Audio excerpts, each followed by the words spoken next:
Good afternoon, everybody. Welcome back to another installment of Scout Selections here on Saturday, April 20th.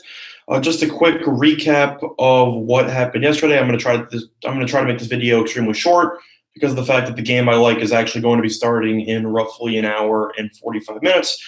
But just to recap, yesterday we had one of the most unique pushes that I've had in recent memory, where we took the under 4 in the first 5 between the Giants and the Pirates. And with 2 outs and nobody on in the bottom of the first inning, Madison Bumgarner decided to give up 4 straight runs with 2 outs with nobody on base. And then after that, nobody else scored for the next 4 innings or so. And we ended up getting a push at 4, with all 4 runs coming in the bottom of the first inning with 2 outs and nobody on. So you can view that as a bad beat. You can view that as a lucky push, either or, better than a loss, aesthetically. And we will add that to our record as a push. But how's it going, Brad? How's it going, Thomas? Having said that, we will look to start another winning streak today, which is why we're making this video right now, because the game will be starting in about an hour and 45 minutes. We will be looking to some NBA action today, actually, as we will be looking at the early game between the Philadelphia 76ers and the Brooklyn Nets for the play of the day. In this game, just to recap of the series, Philly's up 2-1 as the Nets stole game 1 on the road, and then the 76ers have absolutely dominated in games 2 and 3. How's it going, Terry? How's it going, Scott? The main thing about this game, the spread that we got is currently at -1.5. It opened up at -2, down to -1.5, mostly due to the fact that Joel Embiid is expected not to play. However, it's important mentioning that Joel Embiid did not play in Game 3 also, and Philly ended up smacking them anyway by double digits. I don't get the spread at all. As a Nets fan, I had faith in the Nets bringing this to 7 games. All that faith has been destroyed, as Ben Simmons has done whatever he wants. JJ Redick's made a ton of threes. Tobias has been pretty good. I just think that the 76ers have too much talent, not to mention the fact that the bench unit with Boban has been pretty much unstoppable against the Nets bigs. And the Nets live and die by the 3, which, don't get me wrong, has done well for them this season, as nobody really expected them to make it to the playoffs.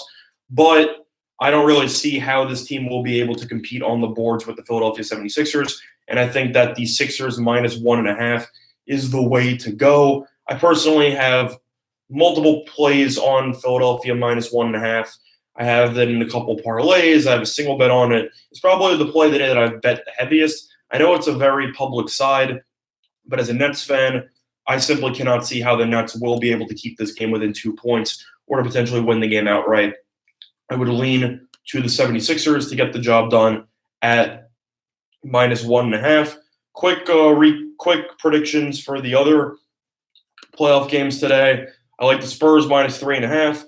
I think Denver's had a great regular season, but I think San Antonio, especially at home, has shown that they have another gear due to experience that Denver's not familiar with. And Derek White was absolutely tremendous in Game 3 as he put up 35 points.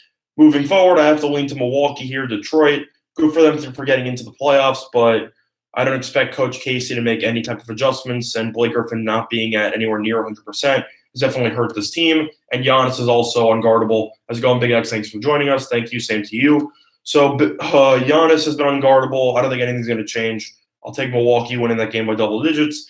And between Utah and Houston, I will actually lean to Utah in that game.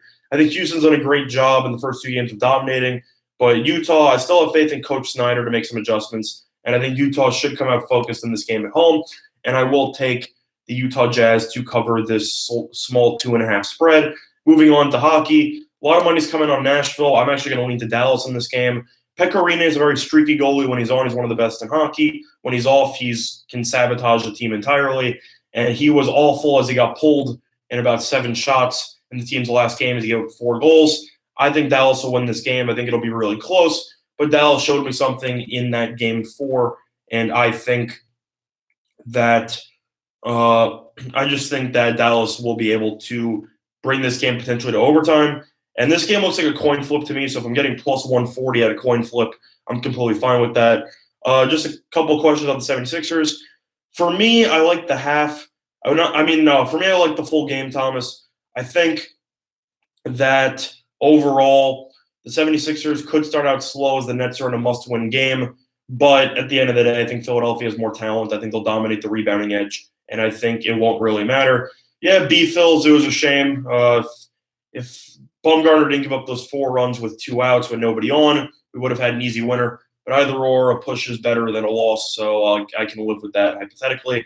In terms of the over in that game, I have to lean to the over as well, Big X. What we saw without Embiid was that Philly loved to push the pace, and we thought that Philly, without Embiid, could struggle. But at the same point, they would be more tempted to go fast break the entire time because they have the ability to put extra shooters on the floor, which is exactly what happened. Simmons was unstoppable, whether it was rebounding or simply scoring 31 points. Redick was great. Butler was great. Everybody was great. I don't think it really mattered. I'd lean to the over in that game because I think that Philly will try to control the pace, and the Nets definitely don't mind a fast-paced game in which they're going to chuck up at least 40-something threes. So I'd lean towards the over in that game. And Thomas, I think the first half makes sense also, but overall the Nets are in a must-win situation, so I can see them coming out extremely focused, and I think that focus will wear down as the game goes on, and talent will reign supreme for the Sixers in that game. But anyway, so I like Dallas as a plus 140 underdog as in an upset against Nashville today. I like St. Louis winning. I know the road team has won the first 5 games of the series. Winnipeg blew a 2-0 lead going into the third period of that game in Game 5, and I don't see how they're going to be able to respond at all. I mean, if you blow a game like that, I know it's an elimination game, but morale has to be shot. You just blew a 2-0 lead. You gave up a game-tying goal. You gave up a game-losing goal with 15 seconds left on the clock at home with a chance to take a stranglehold on the series. It just looks like Winnipeg has lacked that killer instinct the entire series. And I think Bennington's done enough with St. Louis, and Jaden Schwartz has been solid, and Tarasenko's been great, and Parenko as well as Pietrangelo. I just think that St. Louis will end this series in 6 tonight, so I will lean to St. Louis. And in this game between Carolina and Washington, money's coming on Washington. I'm actually leading to Carolina plus 130 in this game, mostly because the Capitals, I know that they've been really solid at home, and Carolina ended up winning both home games to tie the series up to a piece. But it's important to note that TJ Oshie, people know him for being that star USA shootout guy from a couple of years ago. He's a very solid hockey player for the Capitals. He will be missing the rest of the series with a leg injury, and he is also on the first unit of the power play. So I expect the Capitals to have to shuffle some things here and there to try to account for his playmaking ability. And I think that his absence will be a very underrated loss for the Capitals, as they've signed Devontae Smith-Pelly, who's more of an enforcer, not really much of a scorer, to take his place. So I can see the Capitals struggling to score enough offense, and I think that plus 140 is good value. B-Phils, my leans for the day are on Dallas, St. Louis, and Carolina. And those are my leans on hockey. And my leans on basketball with the spreads are going to be on San Antonio, Milwaukee, and Utah. But the play of the day will be Philadelphia minus 1.5.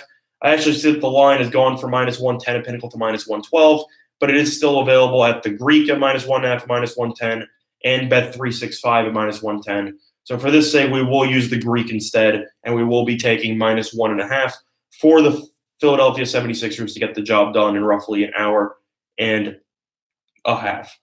In terms of that game, Sergio, it really depends on what you prefer to do. Some people love to watch the games as they bet them just to add a little bit more of an intensity factor to it, while other people find it too stressful and they'll simply put in some bets and then they'll do whatever they want to do. For me personally on vacation, I will be placing this bet and then I'll probably be chilling by the pool.